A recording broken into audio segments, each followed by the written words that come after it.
이번 시간에는 하나의 음성은 절망 중에 이르석이 한다는 제목으로 말씀을 드립니다.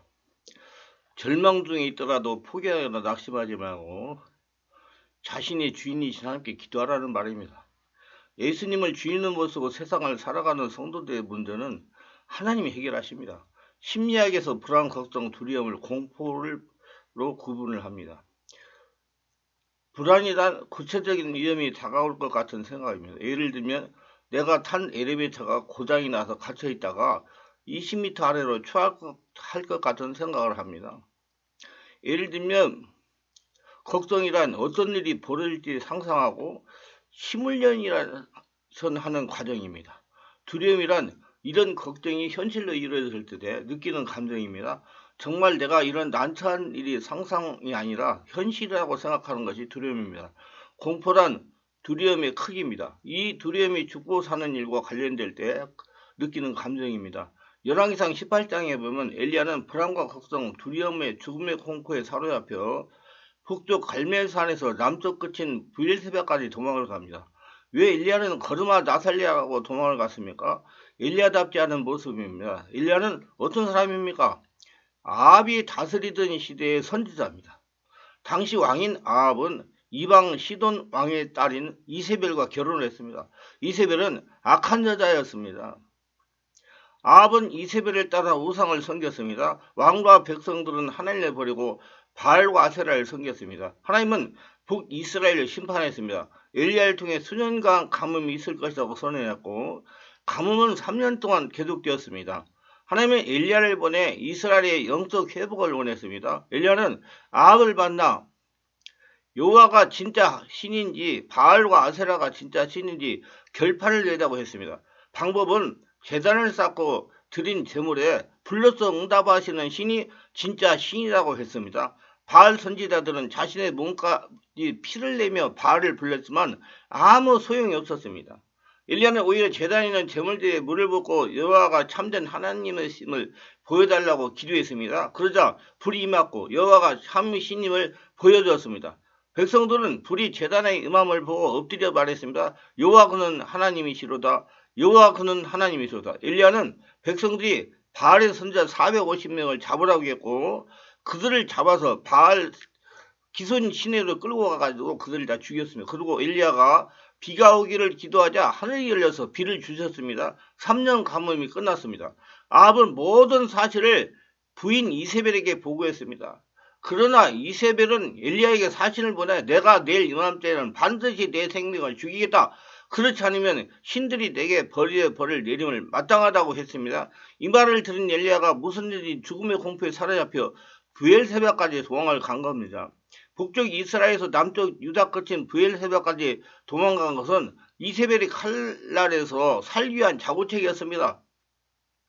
그리고 자기 사원들을 남겨둔 채 자기 혼자 광야길에 들어섰습니다. 혼자 광야길에 들어간 것은 아마도 이세벨이 더 이상 찾지 못하는 더 깊고 은밀한 피난처를 찾거나 현재 자신의 모습을 비관하면서 하나님을 만날 필요를 느꼈기 때문인 것입니다. 그리고 한 노덴나무 아래에서 앉아서 죽기를 원했습니다. 여호와여 넉넉하오니 지금 내 생명을 거두시옵소서. 나는 내 조상들보다 낫지 못하니다고 노뎀나무 아래에서 잤습니다. 왜 엘리야는 노뎀나무 아래에서 죽기를 강구했습니까? 3절을 보니 그가 형편을 보고 일어나 자기 생명을 위해 도망갔다 그랬습니다. 형편을 보았다는 것은 하나님을 바라보지 않고 현실만 바라봤다는 것입니다. 현실만 바라본 결과 어떻게 되었습니까? 비겁해졌습니다. 도망자가 되었습니다. 영웅적인 신앙의 모습은 사라지고 너무나 비겁한 모습으로 죽기를 강구하는 사람이 되었습니다. 이렇게 무기력한 상태를 심리학에서 번아웃이라고 말합니다. 번아웃은 타버리다, 소진하다는 뜻입니다. 다른 말로는 탈진이라고 그럽니다. 번아웃은 한 가지 일에 몰두하던 사람이 갑자기 모든 에너지를 소진되면서 극도의 무기력증에 빠지는 현상입니다. 많은 시간과 노력을 들여 몰두했는데 기대한 보상을 얻지 못하고 좌절감을 느끼는 경우입니다. 지금 이스라엘의 경우가 그렇습니다. 우상숭배에 빠진 이스라엘을 구원하기 위해 자기 나름대로 최선을 다했는데 아합 왕에게 충성을 다했는데 돌아오는 것은 싼단 이세벨의 선전포고였으니 그 좌절감은 큰 것이었습니다. 그래서 광야길에 들어가 노뎀나무 아래서 죽기를 강구한 겁니다. 신앙의 번아웃은 언제 경험하는 겁니까? 현실이라는 벽이 커 보일 때, 불안과 두려움을 경험할 때 번아웃을 경험합니다. 내 앞에 다가온 현실이 단순한 불안과 걱정을 넘어서 죽음의 공포로 다가오는 순간 탈진합니다. 자신도 모르게 더 이상 소용없다, 다 끝났다라고 소리칩니다. 요즘 젊은이들이 산포로 간다고 합니다. 산포란 세 가지를 포기하는 말입니다. 연애, 결혼, 출산. 오포란 앞에 세 가지와 함께 내 집 마련, 인간관계, 7포란 꿈, 희망, 직업을 포기합니다. 3포, 5포, 7포는 현실의 장벽이 얼마나 큰가를 잘 말해줍니다. 이런 탈진을 극복하는 길은 무엇입니까? 하나님을 만날 길 뿐입니다. 엘리야가 광야길을 선택한 것처럼 우리도 광야로다가 하나님 앞에서 자신의 현실을 고백하고 그 해답을 찾아야 됩니다. 문제는 현실을 피하고 도망을 간다고 해결되지 않습니다. 세상에서 그 해답을 찾을 수가 없다면 이제 하나님을 만나야 됩니다. 그래서 엘리야처럼 광야로 나가야 됩니다. 우리가 있어서 광야란 어떤 것입니까? 기도와 말씀의 골방입니다. 기도를 통해 하나님을 만나야 됩니다. 말씀을 통해 하나님을 만나야 됩니다. 인생 문제 해답은 언제나 하나님께 있습니다.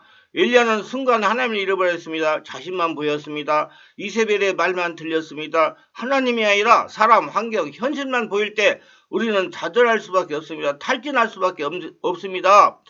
탈진 가운데 엘리야의 선택은 하나님이었습니다. 여호와의 내가 할 일은 다 했습니다. 이것으로 충분합니다. 지금 내 생명을 거둬가십시오. 하나님을 찾고 찾아 나가면 하나님이 만나 주십니다. 엘리야처럼 인간의 한계를 경험해 보아야 합니다. 더 이상 내 힘으로 아무것도 할 수 없다는 사실을 깨달을 때 하나님을 만나게 됩니다. 세상에 주는 행복, 즐거움이란 한낱 신규리에 불과하다는 사실을 깨달을 때 하나님 앞으로 한 걸음 더 나아가게 됩니다. 사마리아 여자처럼 남편 자살을 바꾸고도 현재 있는 남편에게도 만족을 얻을 수 없음을 깨달았을 때 그리스도를 만나게 됩니다. 하나님은 이렇게 탈진한 엘리야를 회복시켜 주셨습니다. 육신에 필요한 영적인 필요를 공급했습니다. 육신의 필요는 잠, 음식, 터치였습니다.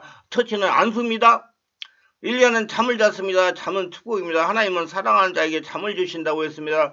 그리고 음식을 제공했습니다. 자고 나니 머리맡에 숯불에 구운 떡과 한 병의 물을 제공했습니다. 부활하신 예수님도 디베랴 바닷가에서 구이 다는 7 제자들을 위해서 숯불에 생선과 떡을 구워놓고 그들을 먹이셨습니다. 엘리야는 다시 잤습니다. 여호와의 천사가 다시 와서 얼음 만들어서 일어나 먹으라고 그랬습니다. 주님의 만져주심을 경험하시길 바랍니다. 주님의 안수를 경험하시기를 바랍니다. 요한복음 9장에 보면 날 때부터 시각장애인 된 사람을 고칠 때 눈에 흙을 발라 실내못에 가서 씻다고 그랬습니다. 예수님은 그의 눈에 아무것도 바르지 않고 실내못에 가서 씻으라고 해도 나을 텐데 왜 진흙을 발라주셨습니까? 터치입니다. 안수입니다. 안수를 통해 우리의 몸과 영혼을 치유하십니다. 그리고 호렙산으로 인도하여 엘리야야 내가 어찌하여 여기 있느냐 낙심에 빠진 엘리야를 위로하면서 새로운 사명을 주셨습니다. 사명을 주심으로 영혼을 회복시켰습니다. 할 일이 생겼을 때 내일을 바라봅니다. 미래에 대한 소망을 가집니다. 현실의 좌절을 극복하는 가장 뛰어난 최선책은 사명입니다. 하나님의 음성을 듣는 겁니다. 저도 하나님의 음성을 듣고 일어나가지고 탈진을 극복한 경험이 있습니다. 오뚜기는 넘어져도 계속해서 일어납니다. 오뚜기는 항상 일어나도록 만들었습니다. 왜냐하면 위에는 가볍고 밑에는 무겁기 때문입니다. 현실이 아무리 위협적이라도 해도 완전히 넘어지지 않는 것은 우리의 생각과 믿음을 하나님께 두기 때문입니다. 하나님 향한 믿음의 무기가 있을수록 절대로 넘어질 수가 없습니다. 고린도후서 11장에 보면 바울의 자서전적인 신앙 고백이 나옵니다. 바울은 자신의 복음을 전하다가 당한 수많은 위험과 고통스러운 일에 대하여 기록했습니다. 내가 그리스도 일꾼으로 수고를 넘치도 했고 옥에 갇히기도 많이 했고 수없이 맞고 여러 번 죽을 뻔했고 유대인에게 40의 감배를 5번 맞고 3번 퇴장으로 맞고 돌로 맞고 3번 파선했고 강의 위험, 강도 위험, 동족의 위험, 줄이고 목마르고 굶고 헐벗었다고 그랬습니다. 바울은 이런 고통 가운데서도 번아웃, 탈진하지 않는 비결에 대해서 내가 부족을 자랑할 텐데 내가 약한 것을 자랑하리라 그랬습니다. 자신의 육체의 가스에 사단의 사자가 있어서 이것이 자신에게서 떠나기를 3번 강구했지만은 하나님의 응답은 내 은혜가 내게 족하도다. 이런 내 능력이 약한 데서 온전한 짐이라. 바울은 도리어 크게 기뻐하면서 나의 약한 것에 대하여 자랑하더니 이는 그리 능력이 되게 머물게 하리라고 했습니다. 여러분 하나님은 약한 자를 사랑하시는 하나님이라는 걸 믿으세요. 지금 책이 약한 자를 사랑하시는 예수님이라는 제목으로 책이 나와 있는데 한번 관심 있으시면 읽어보시기를 바랍니다. 부활하신 예수님은 두려워하는 제자들에게 나타나셔서 너희에게 평강이 있을지어다 하자 제자들은 기뻐했다고 했습니다. 살면서 경험하는 불안, 걱정, 두려움, 공포 아무리 쓰나미처럼 물려온다고 해도 부활하신 주님을 만나면 이 모든 어둠의 세력은 한순간에 우리 곁에서 완전히 사라질 것입니다. 눈에 보이는 현실 현상에만 집착한다면 우리는 불안과 걱정, 공포, 두려움, 살해 잡히게 될 겁니다. 주님을 바라보시길 바랍니다. 시편 40편 11절에 보면 내 영혼아 내가 어찌하여 낙심하며 어찌하여 내 속에서 불안해하는가. 너는 하나님께 소망을 두라.